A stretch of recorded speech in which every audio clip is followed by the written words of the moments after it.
Welcome to the Tabletop Team YouTube channel, and today we're going to do a bit different kind of video. I'm not going to give any advice in this video. In this video I'm just going to share a project that I've been working on, and I'm just going to read aloud a little story that I've written about the world building project that I am currently doing. Neil stepped up to the front porch of the tiny Manhattan skyscraper. Tiny would maybe be an offensive word to its giant concrete ears, but really it was just a lot less high than the other skyscrapers.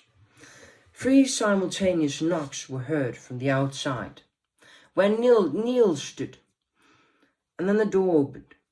Out of his pocket, Niels pulled a coin-sized badge and showed it to the tall, muscular man in a suit who stood blocking the entrance. "Welcome home, Niels.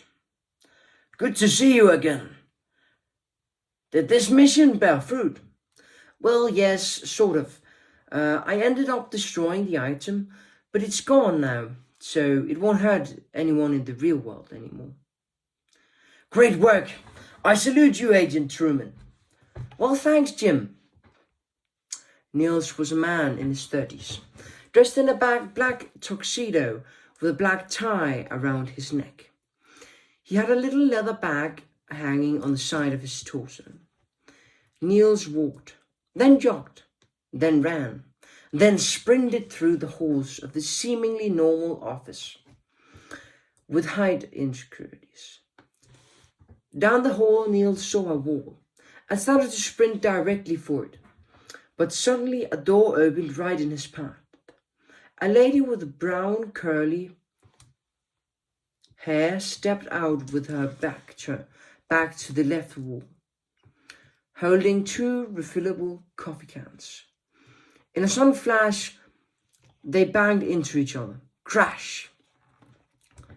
Now the 2 fools laid on the ground. "Agent Truman, what the hell do you think you're doing?" she said, pushing him off her.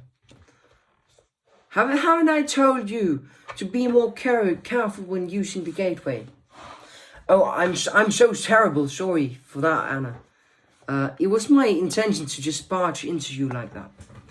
"Yes, I know, but you have to be more careful. And also, you don't want the sleepers to start noticing you running around the office, do you?"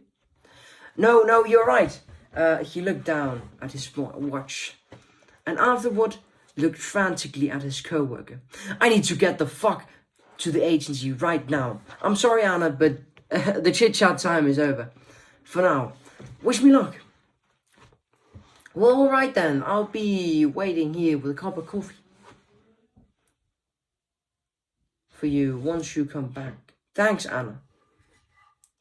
He started sprinting again, right toward the wall, and then crash! He hit it with all his force, but fortunately for him, he went through.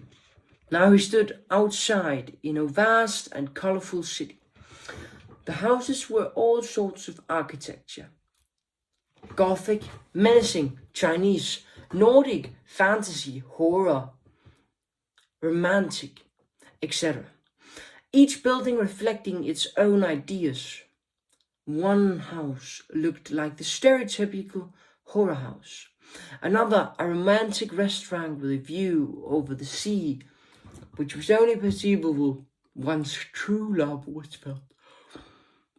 Niels hurried on through the streets, almost running. He remembered the lesson from Professor Andrews about summoning.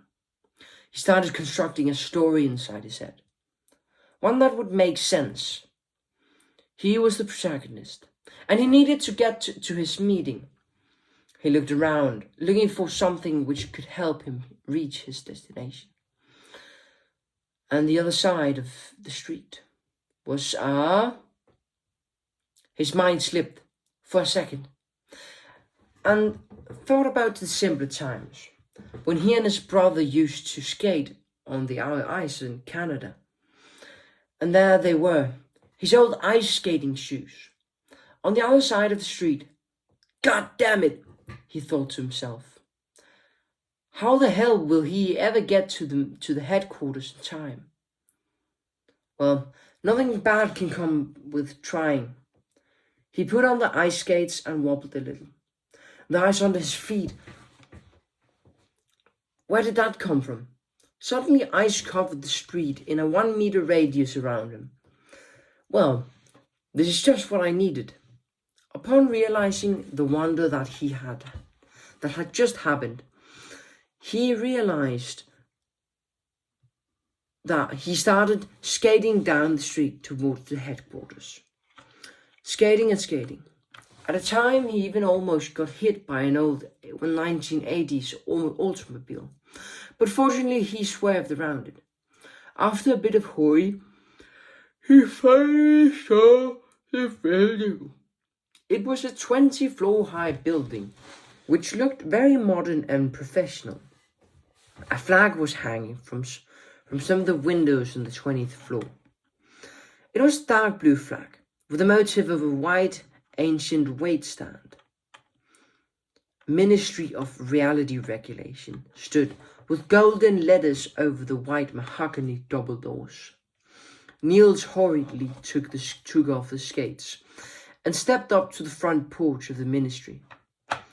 What if I lost the package on the way? No, don't be stupid, Niels. It's in the back. It has to be. Niels's hand moved from the ice skates to the leathery suitcase. He gave it a gentle squeeze, and an oh so welcome feeling ensued. It was still there. Well, time to report back to Miss Swanson. He opened to the door and stepped inside to see the well-known room. He looked down on He looked down on the giant chessboard underneath his feet, and then up at all the pieces, moving around the room, going from tile to tile. That was reality. Everything was really nothing but a game. Everything a story, with characters, conflicts, and solutions. But that didn't make anything less significant to Agent Truman. As he stood wondering about the meaning of his life, a sharp, deep voice breached the mental silence. Excuse me, Mr. Truman. You're running late. I would very strongly advise you against making the minister wait. Truman looked up at the broad-shouldered Wayne, who so often had told him to do this and then that. Today he was wearing a navy blue vest and shirt. On his left pec you could see the golden brush with the letters RR. Niels sighed and moved past the 2 meter tall, muscle-covered douchebag. At least, that was what he thought of him. Wayne was the minister's nephew, which obviously was the reason for his high standing. Unlike Wayne, Niels actually needed to put in the hard work to be where he is. But it didn't matter. He was still running late. He hurriedly went over to the elevator and pressed the only button available, the activate button. In the ceiling, a golden rod protruded. Niels took a hold of it and started rehearsing to himself the mental picture of the minister's reception. Miss Swanson, the secretary, sitting with the typewriter. The echoes of small consistent clicks in the room. The black and white floor tiles. And the mahogany door on the other side of the door. And of course, the smell of lavender incense. Then whoosh. The door was open, and he looked straight into the reception. He had only just imagined in his mind. Agent Truman, you're running late again. She looked up at him from the typewriter. I have to say, it doesn't fit you, she said, her peering eyes perceiving him from behind the glasses. Well, I didn't really pretend on running late, but sometimes the only way to get evidence is to stay in the field until you found it. I doubt you have found anything worthwhile to justify your running late. And using the ministry's funds on an unregistered mission, she said, looking at him with a deep skepticism.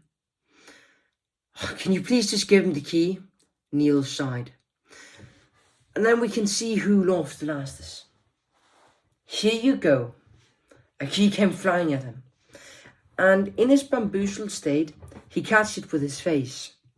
He hurriedly bent over to take it all off the ground and didn't take another look at Miss Swanson.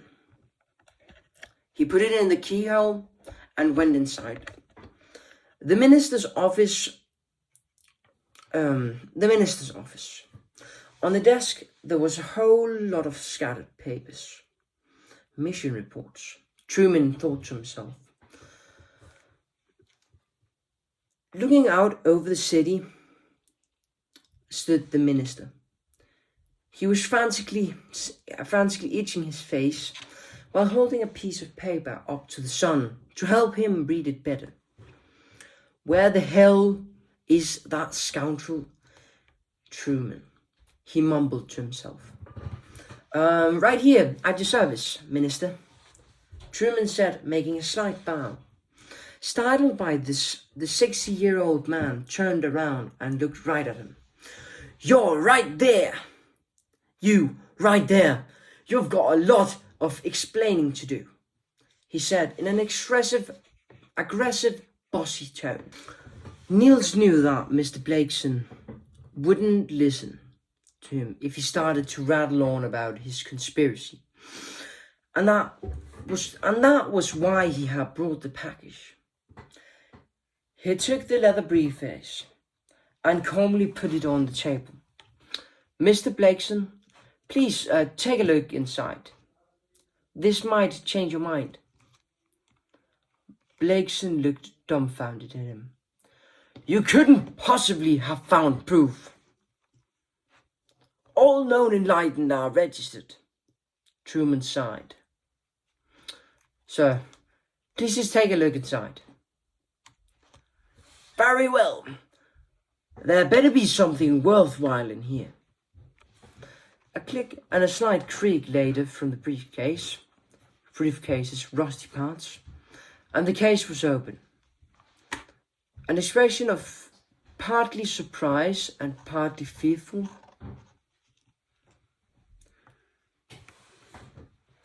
The aura perceivers must inspect this immediately. I will see you tomorrow at 6 a.m. precisely. Agent Truman. And don't come late. The next day, Truman stood in the office once again and looked at Blakeson.